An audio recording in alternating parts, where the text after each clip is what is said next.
नमस्कार दोस्तों, आज के इस वीडियो में हम जानेंगे कि ईरान और इजराइल के बीच में जो वॉर चल रहा है, इस वजह से इन दोनों कंट्रीज का जियोपॉलिटिकल इंपॉर्टेंस क्या है और उसी के साथ साथ इनका स्ट्रैटेजिक इंपॉर्टेंस क्या है।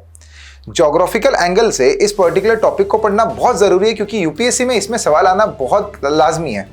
तो चलो फिर जानते हैं। ईरान की अगर बात करें तो ईरान जो है वो इराक, टर्की, अफगानिस्तान और पाकिस्तान इन कंट्रियों से घिरा हुआ है। इसी के साथ साथ पर्शियन गल्फ और स्ट्रेट ऑफ हॉर्मुज, ये जो वाटर बॉडीज है ये इनकी कोस्टलाइन बनाती है। और अगर मैं इजराइल की बात करूं, अच्छा, पर्शियन गल्फ और गल्फ ऑफ हॉर्मुज जो है ये एक बहुत इंपॉर्टेंट ग्लोबल ऑयल ट्रेड होने के कुछ रीजन्स है, जिस वजह से ईरान को यहाँ पर एक स्ट्रैटेजिक इंपॉर्टेंस मिलती है। तो they can act as a choke point for the global oil trade. इसी के साथ साथ अगर ये इजराइल की बात करूं तो Israel is basically situated in the Levant region of the Middle East. तो ये जो है लेबनान, सीरिया, इसी के साथ साथ जॉर्डन, इजिप्ट और मेडिटेरियन सी से घिरा हुआ है ये पर्टिकुलर देश। इसी के साथ साथ ये जो देश है इजराइल, ये क्रॉस रोड पे आता है। मतलब आप देखो, एशिया, अफ्रीका और यूरोप ये इनके बिल्कुल बीचों बीच आता है, जिस वजह से इन सारे जगहों पर इसका एक स्ट्रैटेजिक इंपॉर्टेंस बढ़ जाता है। अब इसमें यूपीएससी में जियोग्राफिकल एडवांटेज और वल्नरेबिलिटी जो है दोनों कंट्री की, ये ज़्यादा इंपॉर्टेंट हो जाती है। इस वजह से this information becomes very important.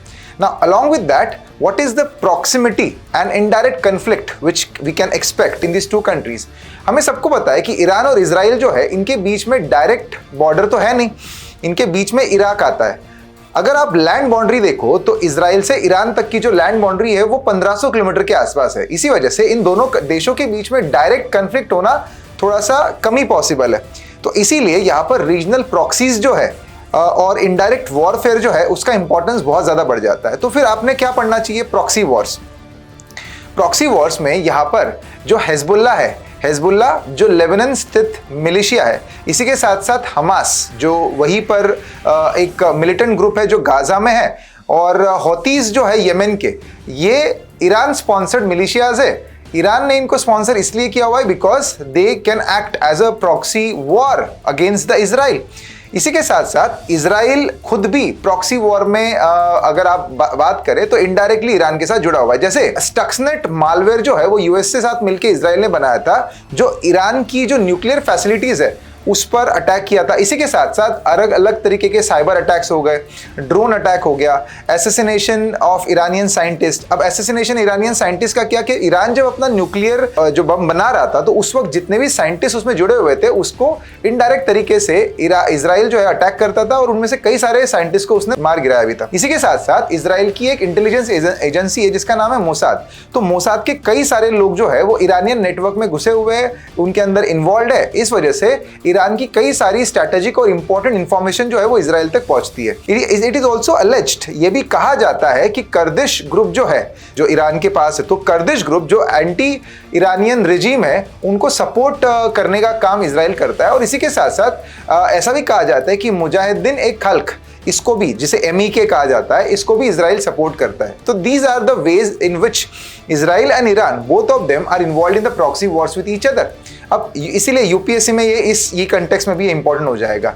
Along with that, अगर हम रिसोर्सेज की बात करें तो जब भी किन्हीं देशों के बीच में वॉर होता है तो in that case the water resources become very important along with the oil resources. Obviously oil resources की तो हमने पहले बात कर ही ली थी, बट अगर आप वाटर रिसोर्सेज की बात करो तो Israel has an advanced water management technologies और डीसैलिनाइजेशन प्लान भी उसके साथ है। इसी वजह से वहां पर कोई पानी की दिक्कत इन केस ऑफ वॉर, तो there is no as such issue associated with the water scarcity over there. तो इसी वजह से उसका जो वाटर रिसोर्स जो है वो जॉर्डन रिवर से आता है, और वहां पर एक सी ऑफ गैलीली भी है। तो you need to focus on these Jordan River and Sea of Galilee. Through these water bodies, Israel can always fetch the water through desalination or by directly fetching the fresh water from the Jordan Sea, the Jordan River. Along with that, अगर हम लोग Iran की बात करें तो Iran जो है यहाँ पर थोड़ा सा एक vulnerable position पर है। इसलिए क्योंकि Iran faces severe water scarcity issue। ये इसलिए क्योंकि वहां पर एक पुअर वाटर मैनेजमेंट किया जाता है गवर्नमेंट के द्वारा। इसी के साथ साथ क्लाइमेट चेंज की वजह से वहां पर वाटर बॉडीज जो है उनमें भी पानी की कमतरता होने के कारण कई बार ईरान को हिस्टोरिकली भी कई बड़े बड़े ड्रॉट देखने पड़े हुए। तो इसी वजह से उसकी जो पॉपुलेशन है और उसकी जो इकोनॉमी है उस हिसाब से जितनी उनकी वाटर रिक्वायरमेंट्स है, there is a good chance that they may face instability because of this water scarcity in case the full fledged war breaks down between the two countries. इसी के साथ साथ अगर हम लोग एनर्जी रिसोर्सेज और trade routes की अगर बात करें, ईरान जो है it is one of the world's largest producer of oil और नेचुरल गैस।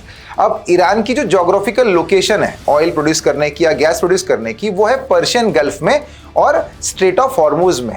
और उसका जो स्ट्रेट ऑफ हॉर्मुज में जो कंट्रोल भी है, that gives significant leverage in the global energy market for the Iran.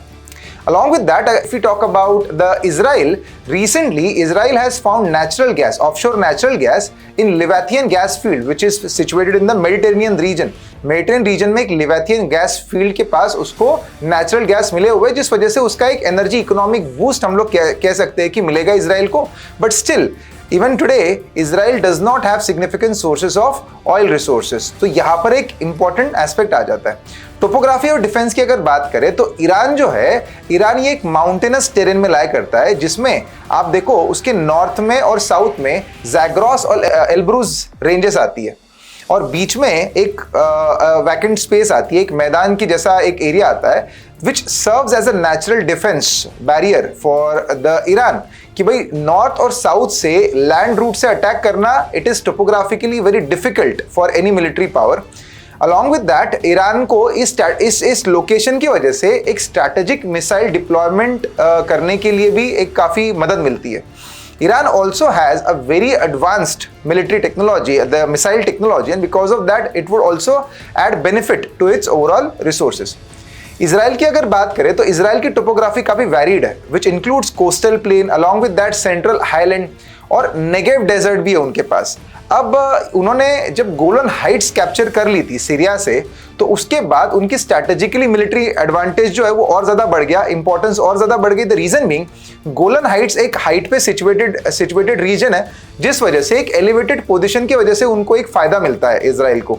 ठीक है, इसी के साथ साथ एथनिक और सेक्टेरियन डिवाइड्स की अगर हम बात करें ईरान और इजराइल के बीच में, तो सबसे पहले ईरान की बात करते हैं। ईरान जो है ये एक प्रीडोमिनेंटली शिया मुस्लिम कंट्री है which shaped its regional alliance and the rivalries with the nearby region। आपको सबको पता होगा कि अरब नेशंस जो है उसमें शिया सुन्नी कन्फ्लिक्ट बहुत ज़्यादा चलता है। तो Iran is a Shia dominant country. उसके बगल में इराक है। इराक की बात करें तो इराक में करीब करीब शिया सुन्नी इक्वल है, but still Shias are dominant. Around 52 to 55% population in Iraq is Shia, while the remaining population is Sunni, and that's why Iraq is also kind of in agreement with the Iran. It also seeks to expand its Shia's influence in the Middle East. Iran जो है वो अपना influence Middle East में बढ़ाने की कोशिश कर रहा है in the areas where the Shia population is dominant. For example Syria, Lebanon, इन देशों के बीच में। और सीरिया लेबनान हम देखें तो ये बिल्कुल इजराइल के बगल में ही आते हैं, तो that's why it can give an added advantage for the Iran. Israel की अगर बात करें तो Israel is a Jewish population country, but Israel में अरब माइनॉरिटी भी है। अब यहाँ पर एक वल्नरेबिलिटी आ जाती है इजराइल की, क्योंकि अरब माइनॉरिटी उनके देश में ही होने के कारण वहाँ पर कुछ हद तक एक इंस्टेबिलिटी क्रिएट होने का पूरा स्कोप है। अलॉन्ग विद दैट अगर हम अलायंस और इन्फ्लुएंस की बात करें उस रीजन के अंदर, तो Iran has close ties with Syria along with Iraq के साथ मैंने बताया क्योंकि वो शिया डोमिनेंट कंट्री है। इसी के साथ साथ हिजबुल्लाह जो है एक मिलिशिया ऑर्गेनाइजेशन जो लेबनान में स्थित है, वहाँ पर भी ऑब्वियसली उसको फंड करता है ईरान, जिस वजह से Hezbollah is also pro Iranian in nature. Along with that Yemen में जो होतीज़ है उसको भी ईरान इन्फ्लुएंस करता है। अब ये जो है उसको एक स्ट्रैटेजिक इन्फ्लुएंस प्रोवाइड करता है। इजराइल की अगर बात करें तो Israel has recently normalised relations with the various Arab states through Abraham record. अब ये अब्राहम रिकॉर्ड में कौन कौन से देश आते हैं? UAE, Bahrain, Morocco and Sudan. तो ये देश आने की वजह से यहाँ पर उसका एक स्ट्रैटेजिक इंपॉर्टेंस, कहीं ना कहीं उसने अपने एक अलायंस पार्टनर भी क्रिएट किए हुए। Now this is reshaping the traditional geographical alliance which is present in the Middle east region. इसी के साथ साथ अगर हम लोग रोल ऑफ एक्सटर्नल पावर्स इसमें देखें कि बाहर के देशों का क्या रोल है इनके वॉर में, तो हम देखेंगे कि हम सबको पता है कि इजराइल जो है वो कहीं ना कहीं एक kind of adopted son we can say for the US. तो United State is a major ally of the Israel, providing it with the military support, economic support as well. तो इजराइल की खुद की जो मिलिट्री और जो technology है that is quite advanced, but along with that even the US is also helping Israel to enhance its technological prowess. इसी के साथ साथ अगर हम लोग ईरान की बात करें तो it is said that Iran is trying to develop its strong bond with Russia and China, which are majorly looked as anti-US allies. So here it becomes very important to see whether this particular conflict remains as a regional conflict or over the period of time it enhances into the all like full-fledged world war as such. World war होने के chances I feel that they are quite less, but still a significant regional conflict may create ripples in the world market. Thank you.